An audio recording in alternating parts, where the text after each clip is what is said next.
sempat mama aku tuh marah ngeliat aku pertama kali tuh pakai baju kayak, mohon maaf ya, di rumah tuh aku pakai tank top Kak Jon, warna pink.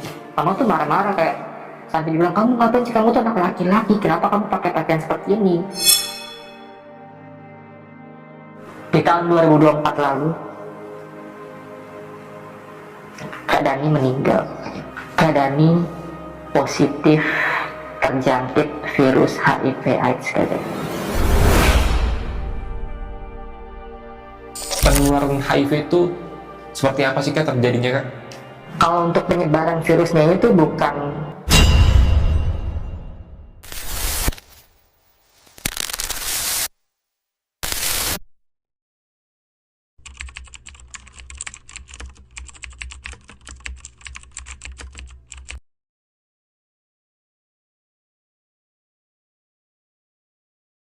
Assalamualaikum warahmatullahi wabarakatuh. Selamat malam warga bumi. Balik lagi sama gue Jon Arya di Titik Koma. Hari ini seperti biasa gue udah kedatangan narasumber yang punya pengalaman menarik untuk diceritakan. Narasumber gue adalah seorang pria yang saat ini sedang berjuang melawan penyakit HIV. Jadi beliau akan menceritakan kejadian menyeramkannya pada saat beliau tinggal di rumah yang diwariskan oleh mantan kekasihnya sesama jenis. Penasaran dengan kisah seperti apa? Kita kenalan sama Kak Princess. Halo Kak, apa kabar Kak? Alhamdulillah baik Kak Jon, terima kasih sudah diberi kesempatan untuk mampir ke sini Kak Jon. Kak, kakak mau sharing cerita apa nih sama kita nih Kak?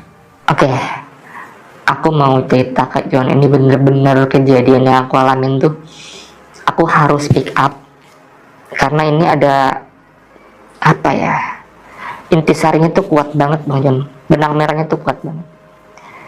Jadi aku ini adalah orang yang terjangkit virus HIV karena ketular sama pacar aku Kak Jon, laki-laki juga Kak Jon. Dan setelah pacar aku ini meninggal, aku harus tinggal di rumahnya sendirian dengan penyakit HIV yang aku alami ini, dan aku harus terbiasa melihat kejadian-kejadian yang menyeramkan di rumah itu. Oke, tahan dulu ya Kak ya. Sebelum aku dengar cerita lengkap dari kakak, gue pengen ngajak kalian semua warga bumi nih yang tentunya nih punya pengalaman-pengalaman horor atau cerita seru lainnya. Kalau kalian mau jadi narasumber, langsung aja DM ke Instagram pribadi gue atau Instagramnya Titik Koma. Dan langsung aja, nggak usah lama-lama, kita dengar kisah lengkapnya hanya di Titik Koma. Shh, hati-hati teman.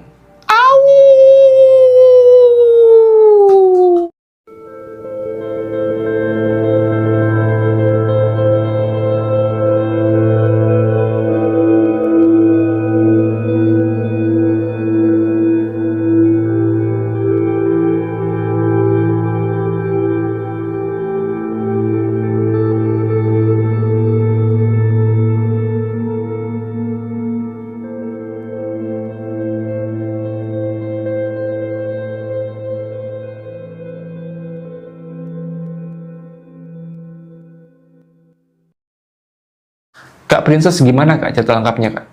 Oke, sebelumnya terima kasih ya Kak Jon sudah ngasih kesempatan buat aku cerita di sini.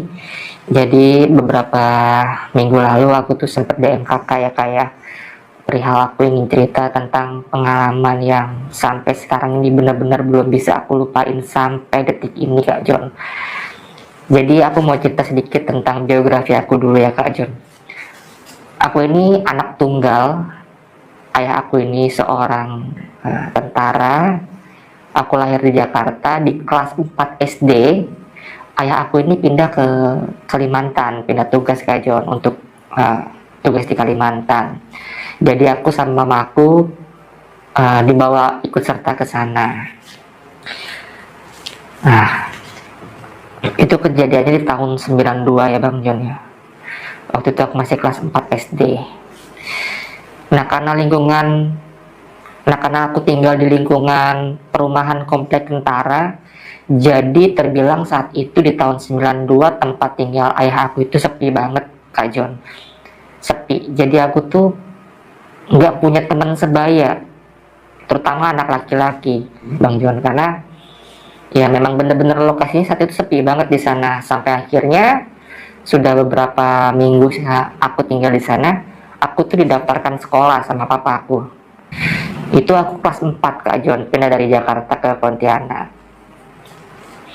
Nah di sekolah pun sama Kak John, aku tuh apa ya, bisa dibilang tuh nggak ada rasa ketertarikan untuk main sama anak laki-laki, nggak ada. Tapi aku justru lebih nyaman main sama anak perempuan saat itu. Padahal ayah aku adalah seorang tentara yang notabene mereka tuh ngedidik aku tuh tegas banget. Ayahku tuh kalau ngomel bener-bener ngomel Kak John, sampai bener-bener aku dimarahin. Dia tuh pengen anaknya tegas gitu, tapi aku nggak bisa seperti anak laki-laki pada umumnya. Nggak tahu rasa ini tiba-tiba tuh aku rasain begitu aja Kak John. Dan akhirnya di singkat cerita setelah seminggu aku sekolah di Pontianak kelas 4, ya aku mulai kenal sama teman-teman sebaya aku, dan kebanyakan perempuan ya Kak John ya. Sampai akhirnya ya aku akrab dan nyaman. Singkat ceritanya, aku sudah berjalan setahun tinggal di sana. Di rumah tempat tinggal aku ini, di komplek tentara ini, tetangga-tetangga aku ini udah ada yang ngisi rumahnya.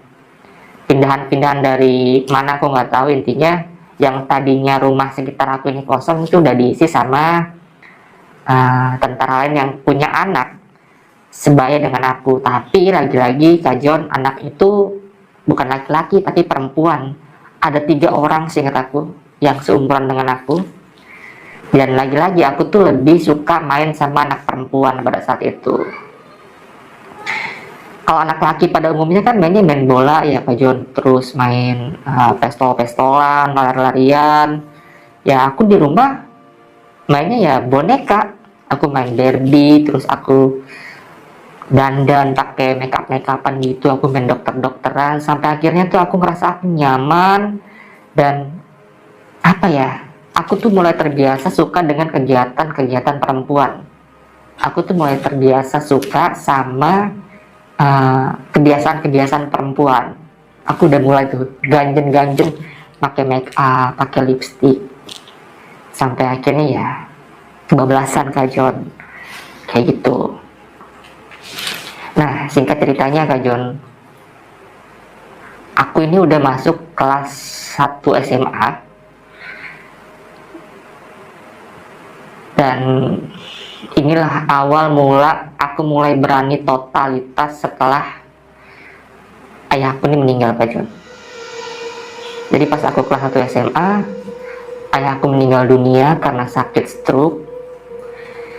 Dan karena aku ngerasa udah nggak ada lagi orang yang ngekang aku nih Kak John, aku tuh udah mulai apa ya, mulai berani untuk menunjukkan siapa diri aku yang sebenarnya Kak John. Walaupun kodratnya aku saat itu adalah laki-laki ya, tapi aku udah mulai pakai baju layaknya wanita, mulai pakai pakaian perhiasan layaknya perempuan. Padahal itu aku baru kelas 1 SMA loh Kak John, tapi ya aku udah mulai berani lah, karena udah nggak ada lagi nih ayah yang larang-larang aku kayak gitu Kak John.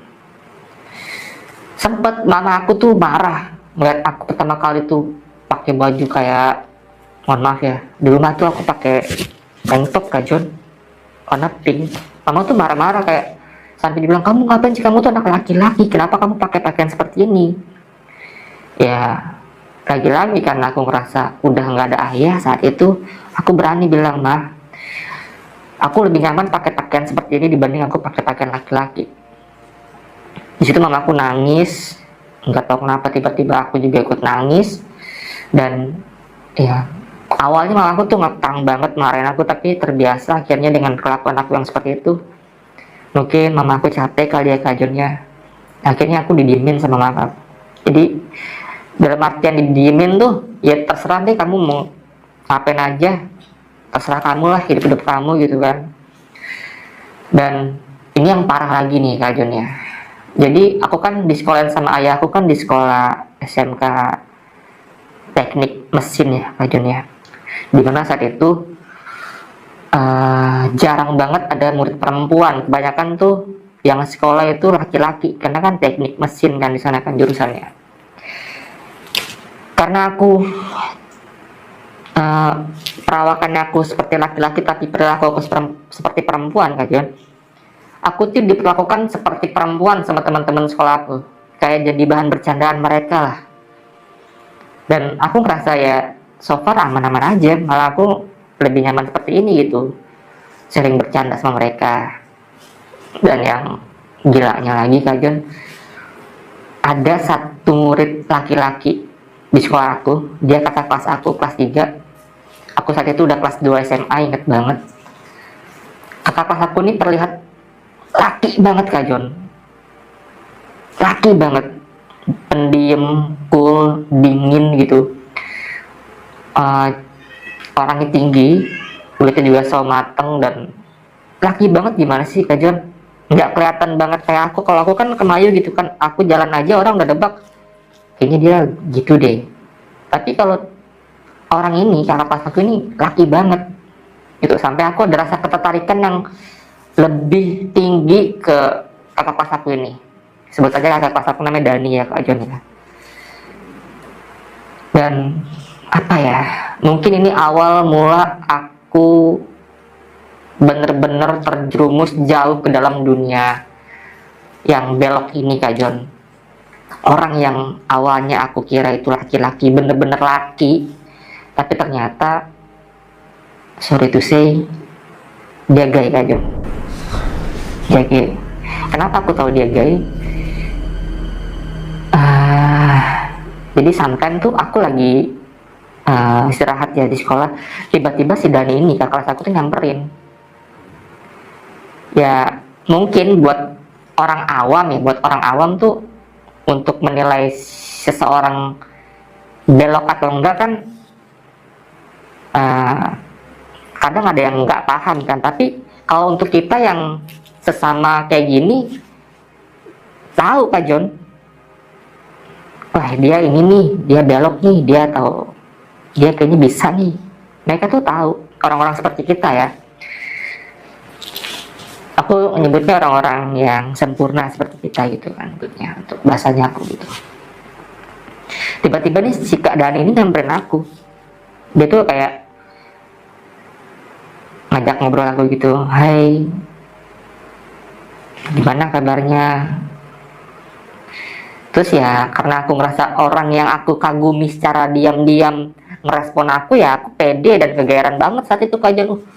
Kak Dani ini orang yang paling cool di sekolah aku, tiba-tiba datang nyamperin aku gitu kan. Aku ngerasa kegeeran lah, gimana sih Kak Jon. Sampai akhirnya singkat cerita kita sering berkomunikasi intens, dan akhirnya bisa dibilang, mohon maaf, kita pacaran Kak Jon. Kita pacaran Kak Jon. Aku kelas 2 SMA, SMK ya. Si Kak Dani ini kelas 3 SMK.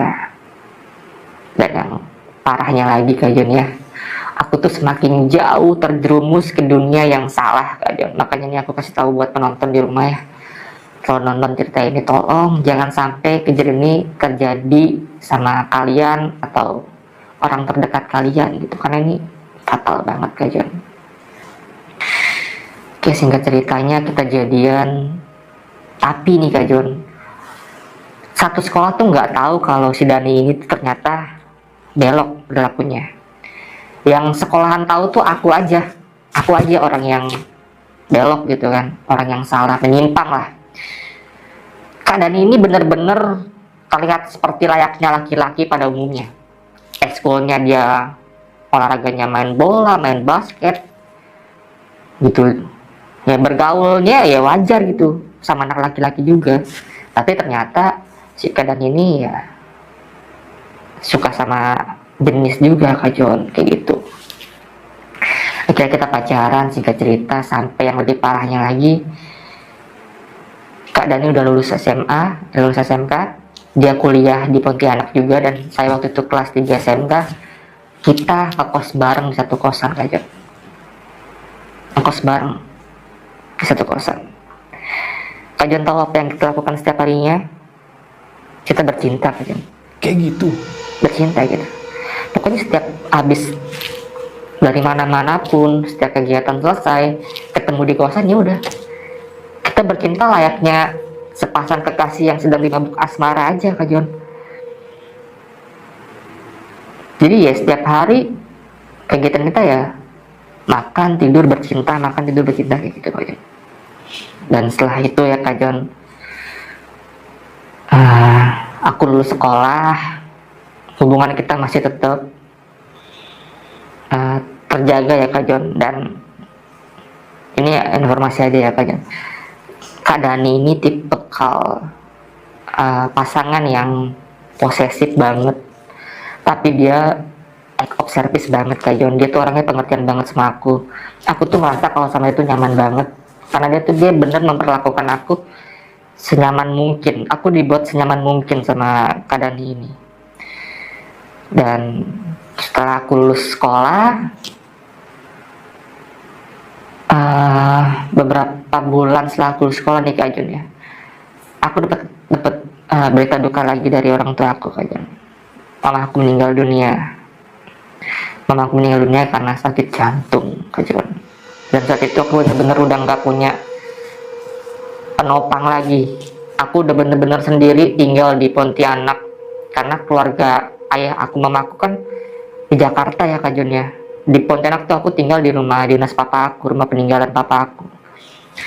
Nah akhirnya aku benar-benar kayak terombang ambing di lautan yang mau ke sini tuh kayaknya bingung mau kemana.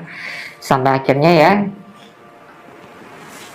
aku pindah dari rumah dinas dan aku tinggal serumah sama Kak Dani.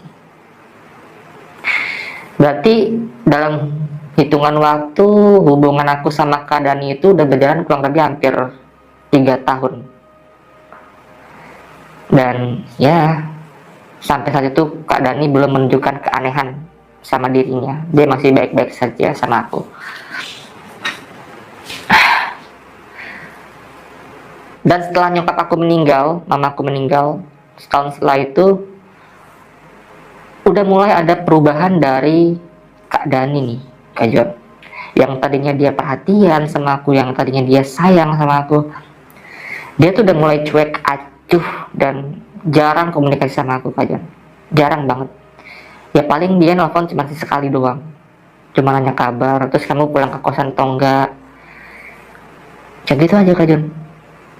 Yang tadinya kita tuh sering banget seminggu hampir tiap hari pulang ke kosan bareng, ini keadaan itu udah mulai jarang pulang ke kosan. Bahkan aku sering tinggal di kosan sendiri, nggak tahu kenapa penyebabnya. Saat itu aku coba nanya sama Kak Dani. Kak Dani bilang katanya mama sama ayahnya tuh kangen sama dia, jadi dia harus tinggal di rumah dulu sementara, kayak gitu sih alasannya. Setahun berlalu, hubungan aku udah mulai renggang. Aku di situ udah bener-bener down. Dapat kabar, tiba-tiba dapat kabar dari Kak Dani kalau Kak Dani ini mau pindah rumah ke Jakarta. Bayangin, Kak Jon, mau pindah rumah ke Jakarta. Ya aku sempat minta ngikut dong ke Jakarta, karena kan aku keluarga semua di Jakarta, tapi Kak Dani nggak ngasih. Kata dia mau ke Jakarta, mau nerusin kuliahnya, karena sempet di Pontianak tuh dia kuliah sempet nggak lanjut ya, sempet DO, dan dia katanya mau ngelanjutin kuliah di Jakarta. Dia nggak ngasih tahu aku di Jakarta di mana, cuma di Jakarta. Tiba-tiba kita berantem, saat itu berantem besar, dan besokannya tuh bener-bener keadaannya hilang gitu aja, nggak ada kabar, Kak Jon. Aku tiap hari itu ya nangis, Kak Jon, nyariin keadaan itu di mana. Nangis, Kak Jon. Benar-benar aku bingung, kok bisa gitu orang yang setiap harinya ada sama aku tiba-tiba tuh udah nggak ada. Dan aku ngerasa kayak aneh aja gitu, yang biasanya hidup berdua, sana sini bareng, makan bareng, tidur bareng, mandi bareng, ini tuh udah nggak ada gitu. Jadi aku ngerasa ada yang aneh aja gitu kan, beda gitu. Singkat ceritanya, sudah berjalan beberapa bulan aku terbiasa sendiri dan aku udah mulai move on sama Kak Dani. Dan singkat cerita, Kak Jon, ini kita udah lama banget nggak ketemu, hampir puluhan tahun ya, Kak Jon ya. Baru di tahun 2022 kemarin, tahun 2022 kemarin. Aku awalnya nggak tahu ya dia dapat kontak aku dari mana, karena aku belum nanya. Tapi setelah aku tanya, ternyata dia tuh dapat kontak aku dari Facebook. Dia nyari-nyari nama aku di Facebook, akhirnya dapet. Terus dia coba untuk hubungin aku, dan dia dapat Instagram aku, Kak John. Dia mulai DM aku di sana. Aku waktu itu kaget banget. Ternyata itu keadaannya yang pernah tinggal sama aku bareng. Itu posisinya tahun 2002 aku dari Pontianak itu udah stay di Jakarta ya. Aku udah kerja di salah satu perusahaan yang lumayan besar juga di Jakarta. Ya udah, akhirnya kita janjian tuh lewat DM. Ya saat itu aku senang banget ya, Kak John ya, bisa ketemu sama Kak Dani lagi. Karena ya gimana ya, menurut aku tuh Kak Dani adalah pacar pertama aku, cinta pertamanya aku juga, Kak John. Ya walaupun pada saat itu ketemunya di waktu yang gak tepat, karena saat itu aku udah punya pacar, Kak John, dan laki-laki juga, Kak John. Tiba-tiba dia DM tuh, dapat info dari Facebook, dia nyari-nyari aku, ternyata baru bisa ketemu di tahun 2002 kemarin, Kak John. Kita ketemuan bisa satu kafe di daerah Jakarta Selatan. Ya seneng dong ketemu pada saat itu. Banyak perubahan juga dari Kak Dani secara penampilan. Aku lihat Kak Dani menjadi lebih keren ya, Kak John ya, karena sudah kerja, sudah punya uang, penampilan juga oke, dan ekonominya juga secara itu matang banget, Kak John. Ya namanya ketemu mantan ya, Kak John ya, kita tuh mulai ngobrol-ngobrol masa lalu lah, ngebahas tentang kejadian-kejadian yang dulu pernah kita lakuin bareng. Sampai akhirnya aku baper lagi hari itu, dan pulang dari kafe, aku sama Kak Dani check-in di hotel bareng, Kak John, untuk melepas kangen kita saat itu, Kak John. Mohon maaf banget ya penontonnya, ceritanya sedikit vulgar banget ya, karena ini yang terjadi, dan ya sengaja aku ceritain ini supaya kalian yang nonton gak seperti aku. Karena nanti di akhir aku bakal kasih tahu kenapa aku selalu ngasih note seperti ini buat penonton, karena ini pelajaran hidup yang bener-bener harus dijalanin buat teman-teman yang nonton, Kak John. Sampai akhirnya aku berhubungan lagi sama Kak Dani setahun berjalan.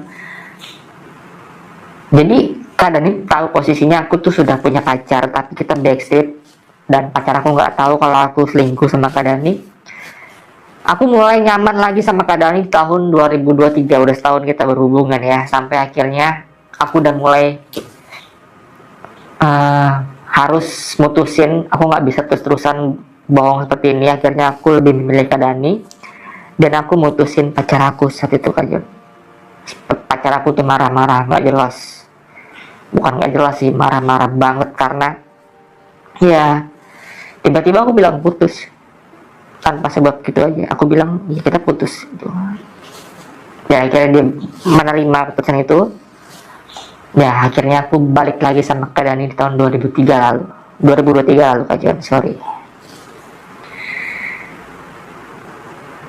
Inilah alasan kenapa aku benar-benar harus menceritakan ini, Kak John.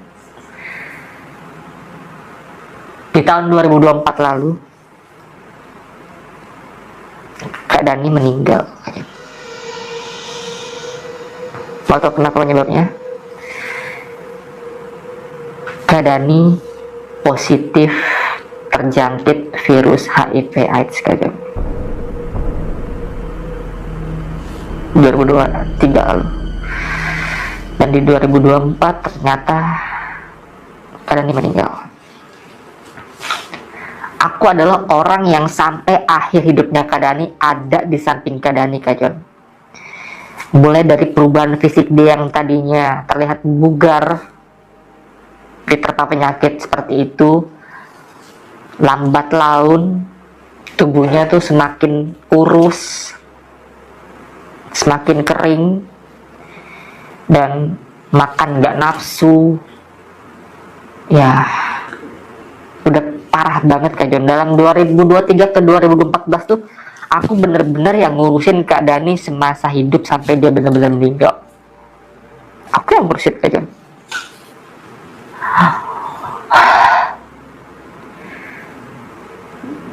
Bahkan di akhir hidupnya kadang ingin bilang ke aku, dia minta maaf banget karena di awal dia ketemu sama aku, dia nggak bilang kalau ternyata dari awal dia ngubungin aku, dia tuh sebenarnya udah ada gejala penyakit ini, Kak Jod. Penyakit ini serius. Jadi aku baru tahu tuh setelah dia bener-bener drop dan dia bilang kalau ternyata dia positif terjangkit HIV. Dan bodohnya aku, Kak Jon, aku mau ngurusin dia. Bodohnya aku, Kak Jon, sampai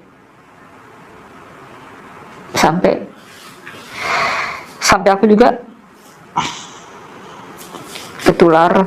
Aku juga positif. Aku positif, Kak Jon. Aku positif HIV juga, Kak Jon. Aku baru taunya itu 6 bulan lalu ya, Kak Jon ya. Aku bener-bener baru taunya itu 6 bulan lalu kalau aku positif HIV. Wah, itu berat banget, Kak Jon, rasanya, Kak Jon. Oke, kita balik ke cerita keadaan ya, Kak Jon ya. 2024 lalu di bulan Maret, kondisinya kalian itu benar-benar kritis, udah nggak bisa masuk makanan. Dan saat itu aku yang ngurusin dia di kos-kosan. Jadi bukan kos-kosan ya, jadi keluarganya Kak Dani ini tuh udah tahu kalau Kak Dani itu sakit, dan dia ngebeli sebidang tanah di kawasan Bekasi, Kak Dion. Itu dijadikan tempat untuk, bukan tempat ya, dibangun rumah petak yang tujuannya itu cuman untuk aku sama Kak Dani doang. Jadi aku dikasih amanah sama keluarganya Kak Dani untuk merawat Kak Dani.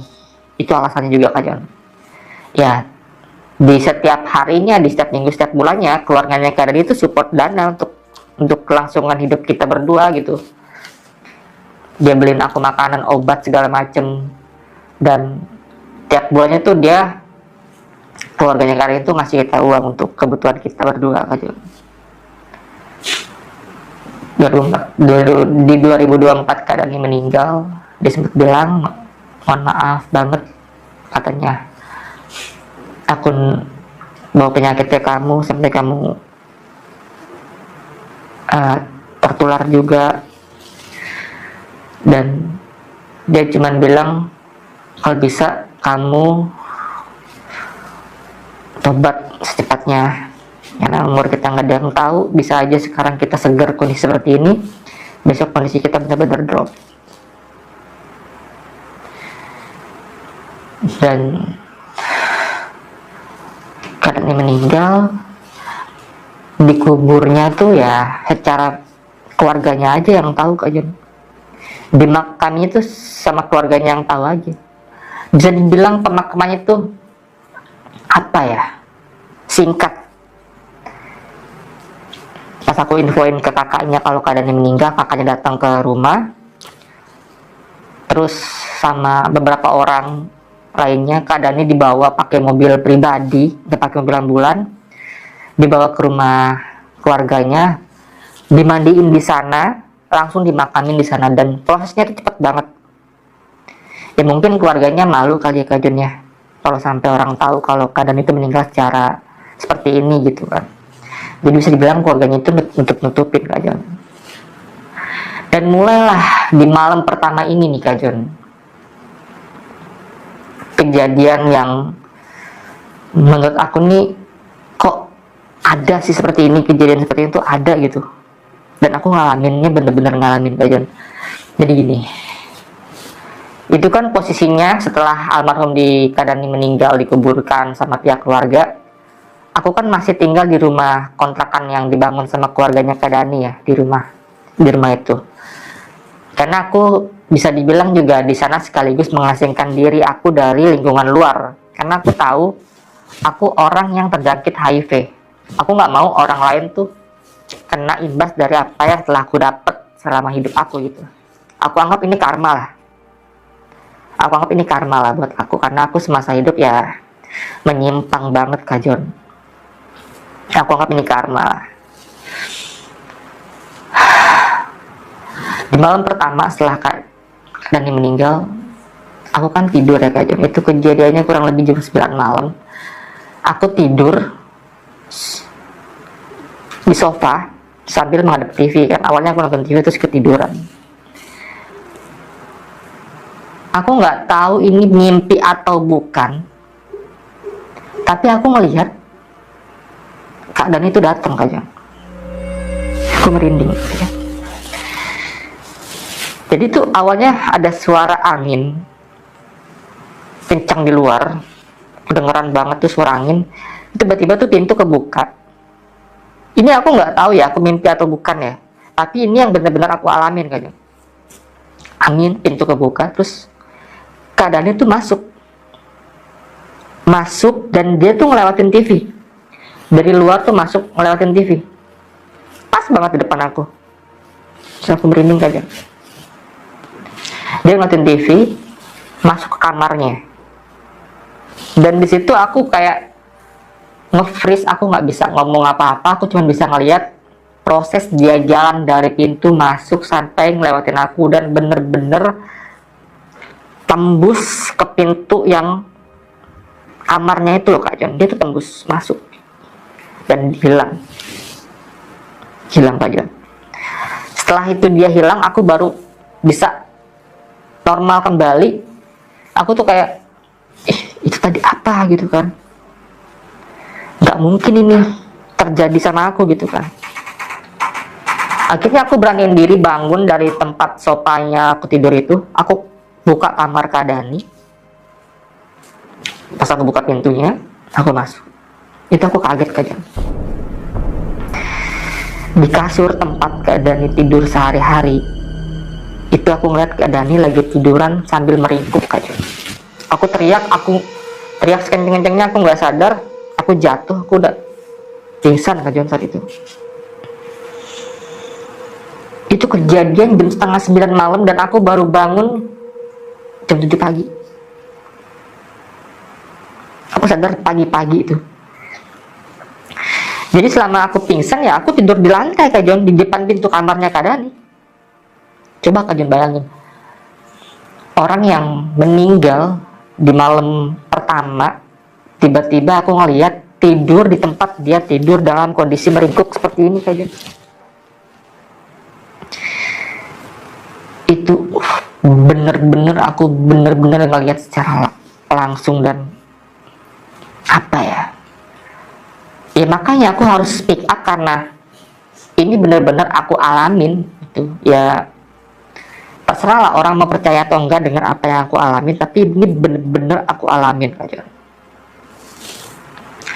Singkat ceritanya, saat itu juga aku jam 7 pagi aku bangun. Ya aku seperti biasa lah, aku makan gitu kan, aku minum obat yang udah biasa rutin aku minum tiap hari, aku minum vitamin juga. Jadi mungkin informasi aja ya Kak Jon, penyakit HIV ini tuh apa ya, merusak banget dari dalam Kak Jon. Tubuh aku tuh rasanya selalu lemes aja bawaannya. Nafsu makan aku tuh berkurang. Tadi aku gemuk loh Kak Jon. Sekarang aku kelihatan banget kurus karena ya aku ngerasa perubahannya cepet banget gitu. Aku baru tahu 6 bulan lalu kalau aku positif HIV tuh, yang pertama pikiran aku stres banget mikirnya. Karena aku tahu penyakit HIV ini nggak ada obatnya. Jaminannya mati. Pasti mati. Karena belum ada obatnya. Lagi-lagi Kak Jon, aku berusaha untuk menerima semua yang telah Allah kasih ke aku. Aku anggap sebagai karma ya, yang aku timpa buat diri aku sendiri, karena semasa aku sehat, semasa aku seger gitu ya aku menyimpang gitu, aku melanggar apa yang telah Allah larang gitu, dan aku melanggar, aku menyimpang, aku jujur aja aku menyimpang Kak Jon. Makanya aku cerita seperti ini loh Kak Jon. Jadi ya selama ini dan saat ini aktivitas aku hanya menghabiskan waktu untuk menunggu ajal ngejemput aku aja Kak Jon. Itu aja. Selama ini kan, selama keadaan ini ada gitu kan, keluarganya kan support ya secara finansial, mereka kirimin aku uang untuk biaya aku hidup dan Kak Dani. Bahkan setelah Kak Dani meninggal, keluarganya ini juga masih tetap ngasih aku ya untuk selama aku hidup di kontrakan yang aku tempatin ya Kak Jon. Tiap bulan tuh mereka tetap rutin ngasih aku, dia ngirimin aku makanan, obat. Bahkan mereka juga sering datang ke rumah untuk sekedar melihat kondisi aku aja gitu. Dan aku hargai itu, aku masih berterima kasih banget untuk keluarganya Kak Dani ya. Terima kasih banget untuk kakak ya Kak ya, untuk abang juga yang udah sampai saat ini masih support aku, walaupun kita nggak ada hubungan keluarga atau darah, tapi ya seperti inilah, ternyata di dunia itu masih banyak orang baik dan orang peduli. Jujur Kak Jon, selama di rumah tinggal sendiri, aku tuh suka mikir bagaimana nanti aku mati, seperti apa nanti aku mati, dan gimana kondisi aku setelah aku mati gitu Kak Jon. Jadi tuh aku lebih mendekatkan diri sama Allah Kak Jon. Ya aku udah pasrah lah. Aktivitas aku sekarang tuh ya hanya untuk sholat, baca Quran, kayak gitu Kak Jon. Ya karena aku tahu cepat atau lambat penyakit ini akan membawa aku ke arah kematian. Seperti itu Kak Jon. Dan kita balik lagi ya Kak Jon ya, untuk kejadian yang aku alamin di rumah aku ya, rumah peninggalan Kak Dani lah yang diwariskan ke aku ya. Oke, mungkin aku sedikit kasih tahu dulu gambaran dari rumah yang aku tempatin ya Kak Jon ya. Bangunannya itu nggak luas, jadi Kak Dani dan keluarganya ini memang lagi-lagi sengaja membeli rumah ini untuk merawat Kak Dani semasa dia sakit. Dan rumahnya jauh dari pemukiman lainnya, jaraknya lumayan jauh, bisa terbilang sepi lah. Ada pohon rambutan di depan, terus rumahnya juga ukurannya kurang lebih berapa meter ya, aku nggak tahu meternya berapa, tapi ada 2 kamar, ruang tengah, ruang tamu, teras depan, dan halaman belakangnya itu lumayan panjang ya Kak Jon. Itu biasa aku tanam untuk ngisi-ngisi kekosongan, aku tanam kayak tomat, cabai, kayak gitu Kak Jon. Rumahnya satu tingkat. Kamar mandinya ada 2. Di kamarnya Kak Dani 1, sama di depan 1. Jadi aku tidur di kamar aku yang nggak ada kamar mandinya. Kenapa aku nggak tidur di kamar Kak Dani? Karena aku takut Kak Jon. Sumpah, aku takut. Dari awal meninggalnya Kak Dani sampai saat ini, aku tuh jadi terbiasa melihat kejadian-kejadian aneh. Aku berusaha untuk berdamai sama kejadian ini Kak Jon. Ya karena mau gimana lagi, aku nggak bisa ninggalin tempat itu, aku nggak bisa ninggalin rumah itu, aku harus menunggu sampai Allah jemput aku ya di rumah itu. Di rumah itu Kak Jon. Aku udah nggak punya keluarga, nggak ada keluarga. Dan ada lagi kejadian yang terjadi ya, tadi kan pertama itu kejadian yang aku alamin di malam setelah Kak Dani meninggal. Ini kejadiannya itu beberapa bulan setelah kejadian pertama. Waktu itu aku habis sholat maghrib Kak Jon. Habis sholat maghrib, aku lupa malamnya malam apa, yang jelas itu kejadiannya habis maghrib banget. Dan setelah aku sholat, biasanya kan aku sholat di rumah ya Kak Jon. Tiba-tiba tuh aku ngedenger suara orang manggil aku, dan suaranya itu familiar banget. Itu suara Kak Dani Kak Jon. Jadi aku tuh punya panggilan sayang ya, yang biasa aku sama Kak Dani doang yang tahu gitu semasa hidupnya. Jadi Kak Dani tuh kalau panggil aku tuh Roro, Roro. Lalu aku manggil Karen itu Popo. Jadi pas aku habis sholat, aku ngedenger suara orang manggil aku dengan kalimat, Roro, sini deh. Dan itu suara Kadani. Itu sumpah Kak, aku merinding banget Kak dengar suara itu Kak. Karena aku tahu yang manggil itu cuman Kadani doang. Dia manggil cuma sekali, Roro, sini deh. Kayak gitu. Di situ aku langsung astagfirullahaladzim. Gak mungkin ini tuh suara Kadani. Aku kenal jelas banget suaranya. Dan sampai akhirnya Kak Jon, di malam itu juga ya, aku mutusin untuk nonton TV di ruang tengah ya Kak Jon. Saat itu pintu kamarnya Kadani dalam kondisi terbuka karena bisa aku bersihin paginya. Dan aku tuh punya kebiasaan suka bersih-bersih kamarnya Kadani. Dan saat itu kondisi kamarnya itu dalam keadaan terbuka, jadi kelihatan kasurnya. Aku nonton TV, itu kejadiannya abis Isya. Nonton TV sendirian sambil scroll handphone gitu kan. Itu dari arah kamarnya Kadani itu ada suara seperti orang yang jalan di lantai. Gimana sih Kak Jon? Kayak orang sak, kayak orang ngesot gitu Kak Jon. Awalnya aku pikir kayak tikus deh. Tapi semakin aku jelasin, semakin aku denger, itu suara semakin jelas. Kayak suara orang menarik sesuatu di lantai, masih sak gitu. Aku bangun dari posisi aku duduk, aku menatap ke arah langsung ke kamar Kadani. Dan di situ aku bener-bener kagetnya Kak Jon. Lagi-lagi Kak Jon, aku tuh ngelihat sosok, aku nggak tahu ini Kak Dani atau bukan ya Kak Jon ya. Tapi yang aku lihat itu perawakannya kayak tulang gimana sih? Orang yang kurus kering gitu Kak Jon. Jadi tuh pakainya udah compang-camping, tangannya tuh kurus banget, kakinya kurus, ada rambutnya, dan mukanya tuh bener-bener hitam, pekat, gosong.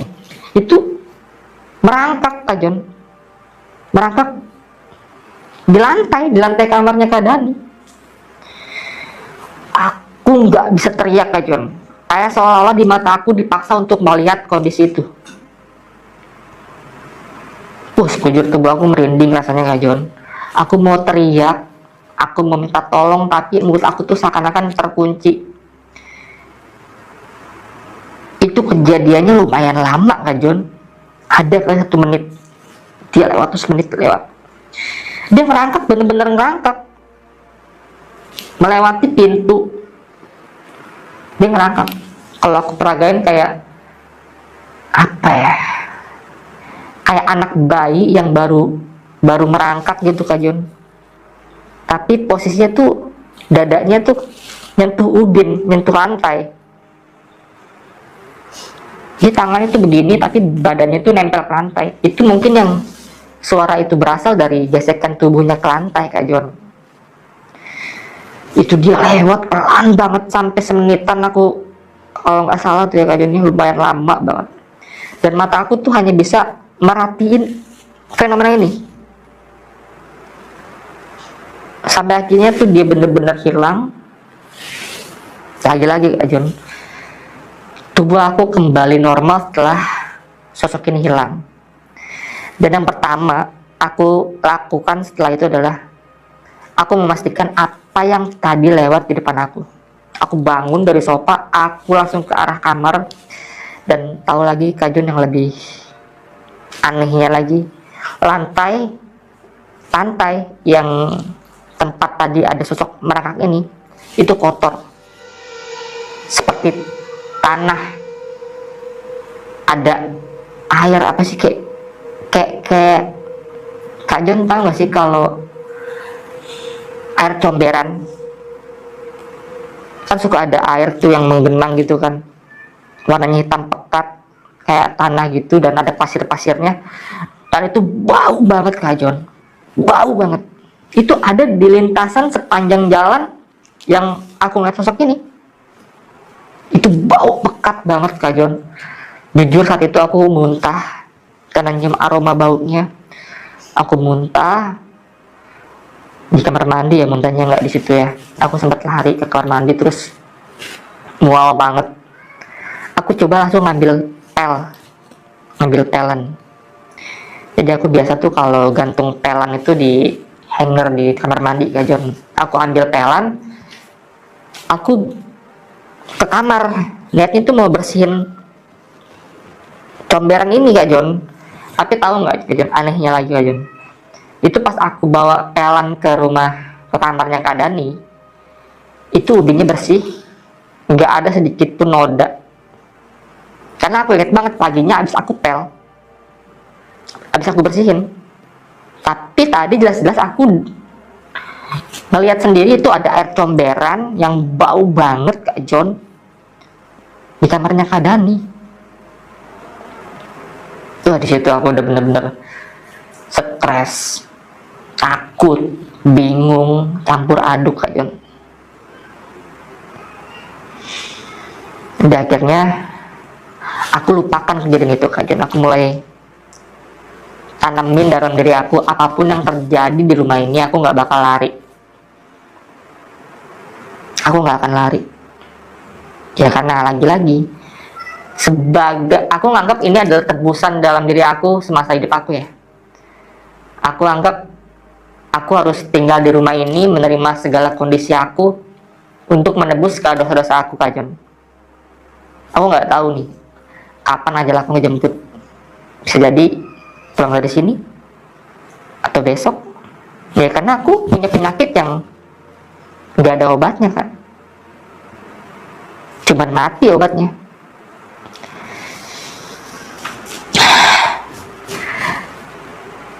Dan ini kejadian berarti aku tinggal dari tahun 2024 ya, sampai saat ini kan udah setahun ya Kak Jon ya, tinggal di rumah itu ya Kak Jon. Dan aku terbiasa dengan hal-hal yang aneh. Dan yang ini aku ngambil kejadian-kejadian yang paling bener-bener ekstrim banget ya Kak Jon ya. Walaupun banyak kejadian, tapi aku hanya menceritakan kejadian yang bener-bener tuh ada wujud penampakan aslinya. Mungkin nanti kalau misalnya aku ada kesempatan, aku bakal coba kali ya, biar ada buktinya untuk memvideokan yang terjadi di sana ya Kak Jon. Karena saat aku bener-bener nggak kepikiran buat video lah Kak Jon.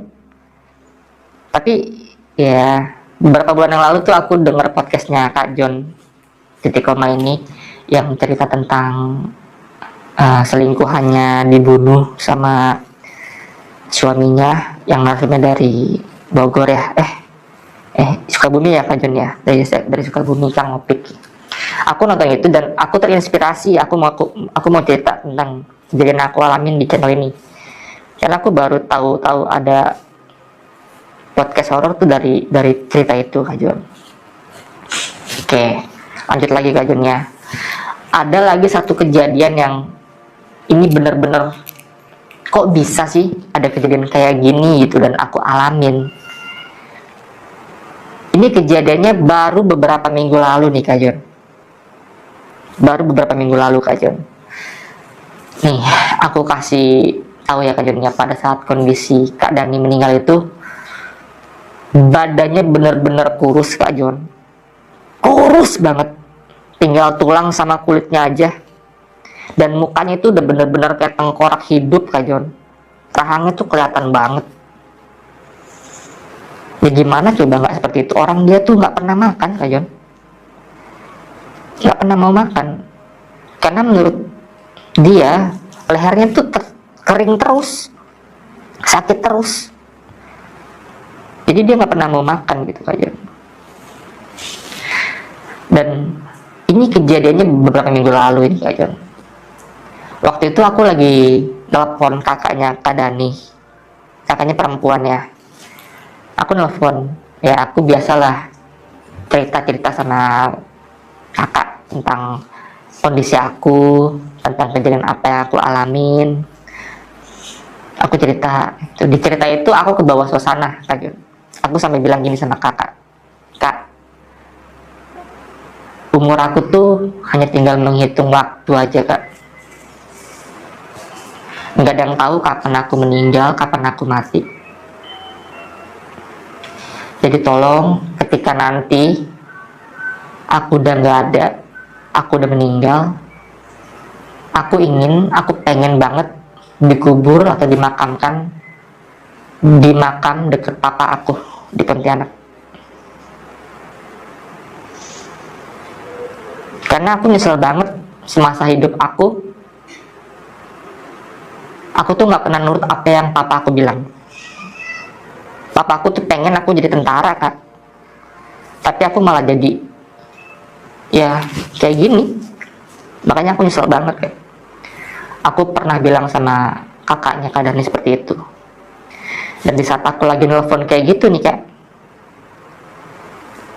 aku ngedengar suara Kak Dani lagi, Kak. Suaranya itu, jadi semasa hidupnya Kak Dani, Kak, waktu dia sakit, Kak Dani tuh sering banget merintih kesakitan. Merintih kesakitan, Kak. Hampir setiap malam Kak Dani itu merintih kesakitan. Kayak, aduh, gak kuat, aku mau mati aja, aku mau mati aja.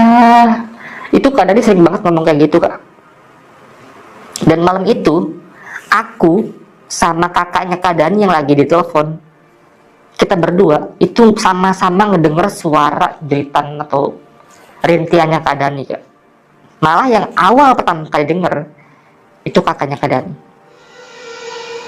Dia bilang sama aku, Dek, kamu denger suara orang nggak di samping kamu? Aku bilang, aku denger, Kak. Itu suara itu suara Dani kan? Kakaknya kalian itu ngomong, itu suara Dani kan? Itu aku bener-bener gak bisa jawab karena aku takut banget, Kak. Itu suaranya bener-bener ada di sekeliling rumah aku, di rumah yang aku tempatin. Kayak menggema gitu, Kak. Jadi tuh kakaknya Kak Dani tuh bener-bener ngedenger apa yang kita denger saat itu, Kak. Coba deh kalian bayangin deh, kalau aku sendiri yang ngalamin, nggak ada saksi, mungkin bisa dibilang bohong. Tapi ini kejadiannya bukan cuma aku yang ngalamin, tapi kakaknya Kak Dani juga ngedenger suara rintihan Kak Dani. Itu bener-bener, Kak, seketika ngedenger suaranya itu, Kak, bulu kuduk aku tuh merinding, Kak. Karena tuh suara bener-bener menggemah banget, seperti ada dalam ruangan gitu, Kak. Terus kakaknya kalian langsung, istighfar deh, istighfar, kamu jangan takut, istighfar. Karena kakaknya Kak Dani ini tahu aku di sana tinggal sendiri dan nggak ada tetangga, tahu dia. Dan lagi-lagi kenapa dia bilang untuk istighfar, ya karena itu suaranya suara adiknya, suara Kak Dani. Udah kira, yaudah kak, nanti aku telepon lagi ya, Kak. Aku matiin dulu. Aku matiin, seketika itu suara hilang, nggak ada jejak. Itu kejadian kalau nggak salah jam 11 malam. Ingat banget aku. Udah akhirnya di situ aku bilang kayak gini, Kak Dani, aku tahu kakak ada di sini, di rumah ini. Aku tahu setiap hari kakak merhatiin aku. Aku tahu kakak setiap hari ngeliat aku, walaupun aku nggak setiap hari bisa ngeliat kakak. Tapi aku mohon, aku minta tolong banget sama kakak. Sekarang kita tuh udah beda alam, Kak. Jadi tolong kakak jangan seperti ini. Jujur aku jadi takut, Kak. Aku ngomong kayak gitu, Kak Jun. Jadi kayak orang gila, tau nggak? Aku ngomong sendirian di ruangan, aku ngomong seperti itu, Kak Jun. Terus yang terakhir aku bilang, udah ya, Kak, tunggu aku. Nanti aku pasti bakal nyusul kakak. baru 2 minggu lalu kejadiannya Kak Jon. Itulah kalimat terakhir yang aku bilang sama Kak Dani. Dan ya setelah kejadian itu sampai 2 minggu sekarang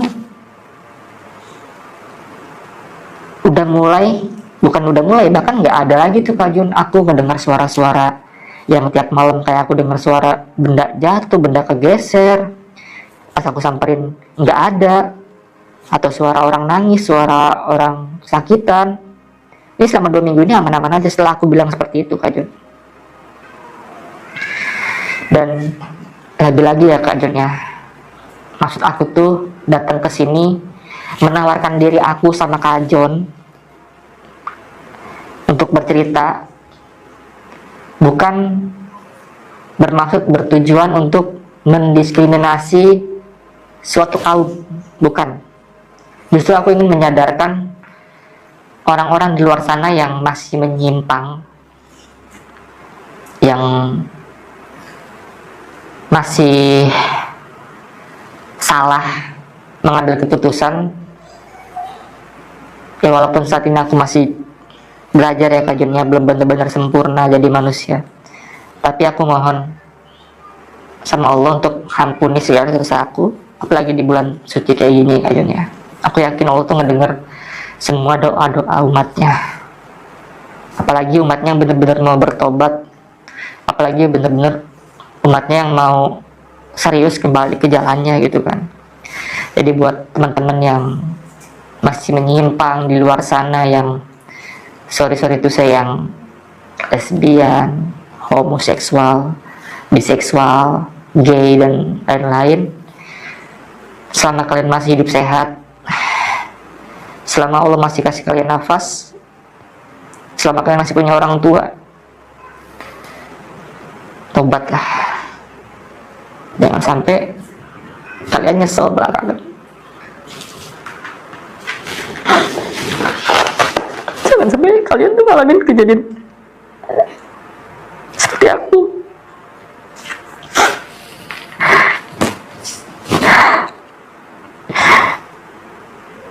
Aku bener-bener nyesel Kak Jon, kenapa aku nggak nurut sama orang tua aku saat dulu. Sampai sekarang aku positif HIV, aku harus berjuang sendirian, bolak-balik ke dokter, diperiksa, minta obat segala macem, dan nggak ada orang yang tahu selain aku, dokter, dan keluarganya Kak Dani. Aku sekarang tinggal nunggu ajal aku aja Kak Jon. Makanya aku pesan buat teman-teman yang masih menyimpang di luar sana, tolong jangan sampai ada orang lain, ada korban lain yang kehilangan keluarganya karena penyakit HIV ini Kak Jon. Itu aja Kak Jon cerita yang mungkin aku bisa sampaikan Kak Jon. Kurang lebihnya mohon maaf kalau ada kata-kata atau kalimat aku yang menyinggung. Lagi-lagi aku hanya bercerita untuk memberi edukasi ya Kak Jon, bukan bermaksud menyudutkan kaum lain, bukan. Kalau kalian percaya, kalau kalian dengar, ya inilah kejadian yang aku alamin. Semua kejadian itu pasti ada imbasnya Kak Jon, dan aku anggap ini sebagai karma yang aku alamin Kak Jon. Terima kasih Kak Jon. Oke Kak Princess, terima kasih banyak ya Kak ya sudah mau cerita sama kita di sini semua tentang apa yang terjadi sama diri Kakak. Gue turut berduka cita ya Kak atas kejadian ini ya Kak ya, apalagi perihal penyakit yang Kakak alami saat ini.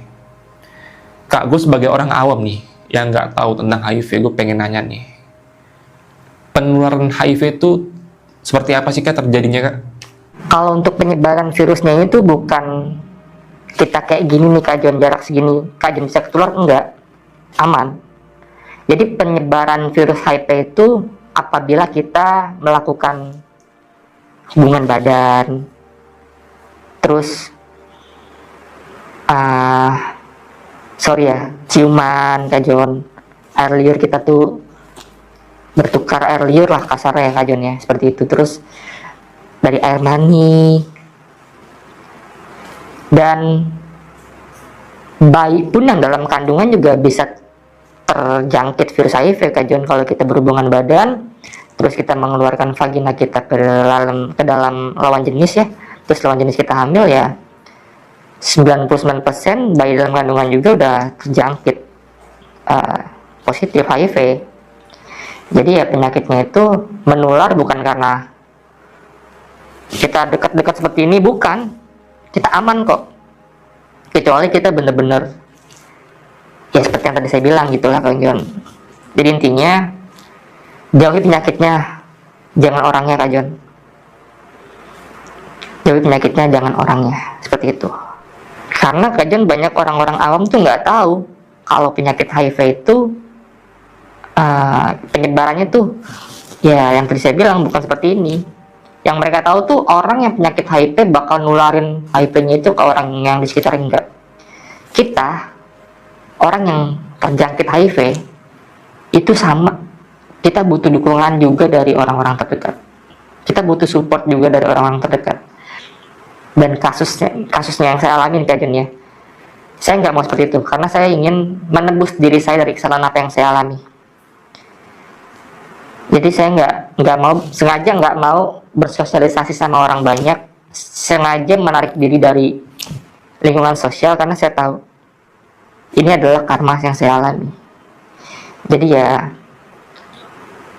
tadi yang saya bilang, jauhi penyakitnya bukan orangnya. Buat teman-teman mungkin di luar sana yang ada penyakit yang sama seperti saya, untuk sabar, banyak-banyak doa, lebih mendekatkan diri kepada Tuhan Yang Maha Esa. Dan untuk keluarganya ya, terus support terus, jangan sampai jangan sampai kita ini berjuang sendiri, jangan sampai seperti itu Kak John. Oh, berarti aman ya untuk kita saat ini ya, bertemu secara dekat seperti ini, nggak bakal ada terpapar ya kayak ya. Jadi aman teman-teman, kita ini udah aman banget, safety banget teman-teman. Oke, sekali lagi terima kasih banyak buat Kak Princess, semoga sehat selalu ya Kak ya, apapun yang terjadi ya. Ini adalah apa ya, cobaan ya, ujian yang dalam hidup yang Kakak alami ya Kak. Karena kan Kakak sendiri juga udah merelakan apa yang terjadi ya Kak, dan Kakak udah berusaha untuk menerima dengan lapang dada ya Kak ya. Nah, saya hanya bisa mendoakan semoga yang terbaik selalu untuk Kakak. Dan buat teman-teman di rumah juga, terima kasih banyak udah nonton video ini dari awal sampai akhir. Lagi-lagi semoga ada hikmah yang selalu bisa diambil dari setiap kisah yang diceritakan oleh narasumber kita pada malam hari ini. Ambil sisi positifnya, buang sisi negatifnya. Dan akhir kata, gue John Arya dan Kak Princess pamit undur diri. Assalamualaikum warahmatullahi wabarakatuh.